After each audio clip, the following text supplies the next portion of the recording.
نحمدہ و نصلی علی رسول کریم۔ ایک ساتھی نے کپڑے کا ایک نمونہ بھیجا ہے جس پہ پرندے کی تصویر ہے، تو کیا اس میں نماز پڑھنا جائز ہے یا نہیں؟ الجواب حامداً و مسلیاً اما بعد۔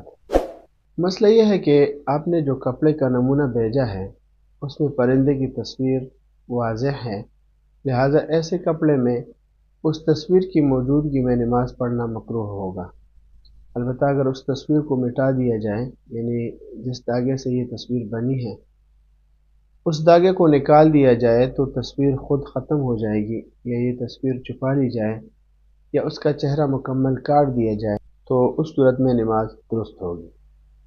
اور یہ بات بھی یاد رہے کہ پینٹ شرٹ میں نماز اس وقت درست ہے جب وہ ڈھیلی ڈھالی ہو، جس کے پہننے سے اعضاء واضح اور نمایاں نہ ہوتے ہوں، اور پائنچے ٹخنوں سے اوپر ہوں۔ اگرچہ بہتر پھر بھی یہی ہے کہ نماز کے لیے شلوار قمیص استعمال کی جائے، اور اگر پینٹ شرٹ اتنی چست ہو جسے پہن کر اعضاء نمایاں ہوتے ہوں، یعنی اس صورت میں اگر ایسی پینٹ کے اوپر قمیص نہ پہنی ہو جس سے سطر والا حصہ پوشیدہ ہو جاتا ہو، تو ایسے لباس میں نماز مکروہ ہوگی۔